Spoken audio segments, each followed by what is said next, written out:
Coucou, salut. Allez, je suis de retour et je suis très satisfait de vous avoir à nouveau connecté sur votre chaîne pour le salut du monde.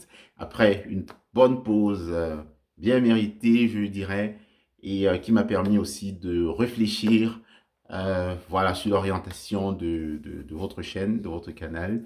Et voilà, je suis très ravi d'être là aujourd'hui et de revenir avec un thème qui nous interpelle vraiment, nous les chrétiens, avec les problèmes de notre temps, qui sont des problèmes aussi importants que ceux que nos parents et voilà, les frères et sœurs ont vécu durant les siècles passés. Voilà, j'espère que vous allez très bien, vos familles respectives aussi. Et sans toutefois tarder, je pense qu'on va passer au plat de résistance. Oui, en fait, il y a une question que je me suis posée, voilà, dimanche, après une méditation suite à l'évangile de la messe. En fait, la question concernait l'évangile de Jésus-Christ selon saint Marc, le chapitre 9, les versets 38 à 43. Je vais peut-être vous les lire pour bien présenter le contexte. Voilà. Voilà, Jean, l'un des 12, disait à Jésus, Maître, nous avons vu quelqu'un expulser des démons en ton nom. Nous l'en avons empêché car il n'est pas de ceux qui nous suivent. Jésus répondit, ne l'en- ne l'empêchez pas car celui qui fait un miracle en mon nom ne peut pas aussitôt après mal parler de moi. Celui qui n'est pas contre nous est pour nous. Oui, cette réplique de Jésus a pénétré mon cœur. Et je pense que je me suis posé des questions. Qu'est-ce que Jésus, voilà, qu'est-ce que Jésus, quelle est cette réponse, voilà, que Jésus donne à Jean, qui se rend compte qu'il y a des personnes qui, au nom de Jésus, font des choses, des personnes qu'on ne connaît pas, qui ne sont pas connues.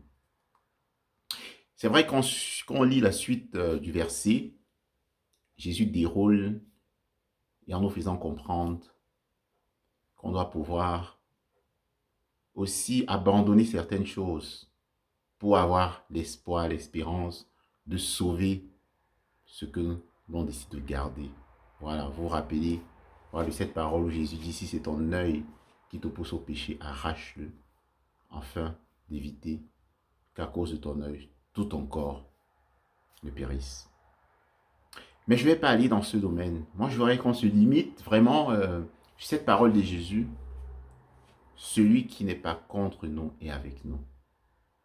Est-ce que chaque chrétien sur cette terre est capable d'affirmer cette parole de Jésus? Celui qui n'est pas contre nous est avec nous. Regardez la chrétienté sur la terre.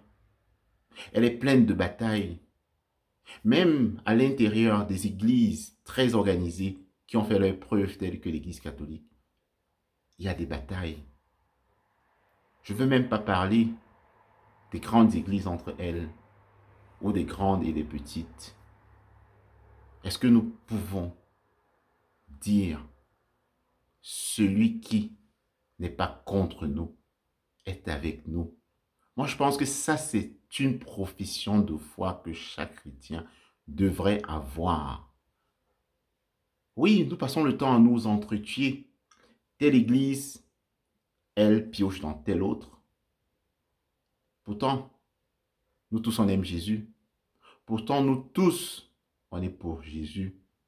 Pourtant, nous tous avons compris qu'on n'a qu'un seul maître qui a été envoyé par le Père et qui nous a rendus libres et qui veut que tout le monde soit sauvé.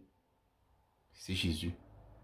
Alors, pourquoi sommes-nous incapables de dire ensemble, celui qui n'est pas contre nous est avec nous? Moi, je pense que ça, c'est un message profond qu'on devrait méditer. Chaque chrétien devrait le méditer dans son cœur tendre la main à son frère, à sa sœur chrétienne qui aime Jésus? Oui, c'est possible. Et c'est même très probablement le cas. Voilà. Qui peuvent être dans l'erreur. Ça, c'est très possible. Avec plus de 10 000 églises chrétiennes sur la terre, forcément, il y a de nombreuses qui sont dans l'erreur. Mais là n'est pas le plus important. Le plus important, c'est que nous tous, nous sommes avec Jésus. Nous ne sommes pas contre Jésus. Et ceux qui veulent s'approprier Jésus et exclure les autres personnes, peut-être c'est ces personnes-là qui sont réellement contre Jésus. Oui, mes frères, mes sœurs, c'est quelque chose, c'est un thème qui est d'une urgence terrible. Parce que pendant que nous menons nos batailles pour savoir qui a raison, pour pointer les autres du doigt qui ne sont pas comme nous, le monde avance. La chrétienté régresse. Les chrétiens sont de plus en plus persécutés dans le monde. Et finalement, qui perd? Qui sera encore là pour garder la flamme au retour du Christ? Nous devons nous poser cette question. N'est-ce pas l'amour le plus important? Quand on se rappelle de ce que Jésus a dit dans Matthieu 23, quand il nous parlait du jugement dernier, où finalement ce sont des justes, justes pas parce qu'ils le connaissaient, mais juste parce qu'ils faisaient sa volonté sans le connaître. Et quelle est cette volonté?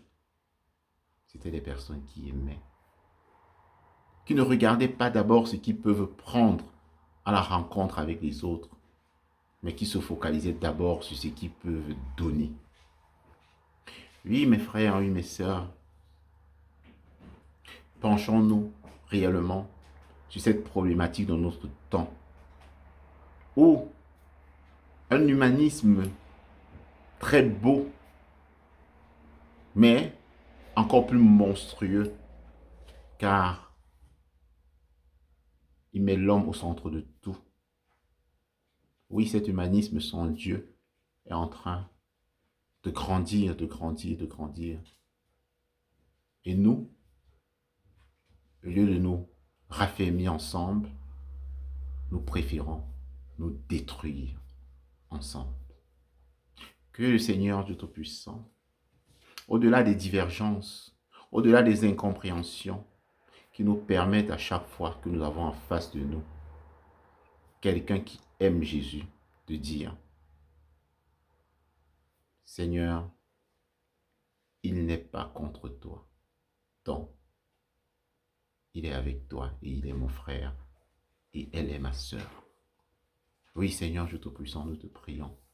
Nous te prions de venir nous remplir de ton Esprit Saint, afin que le communisme continue de se développer, Seigneur.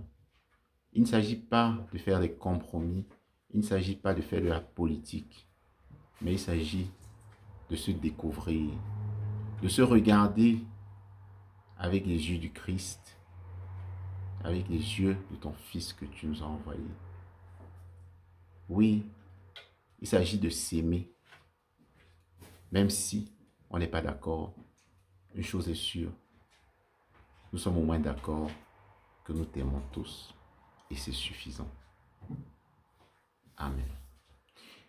Ok, je vous souhaite voilà, une très bonne continuation et voilà, n'hésitez pas de cliquer sur la cloche pour vous abonner à la chaîne. Ainsi, vous n'allez plus rater de nouvelles vidéos.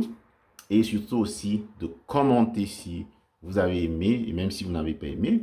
Et de partager avec d'autres personnes afin qu'elles puissent profiter aussi voilà, de ce que vous avez trouvé intéressant.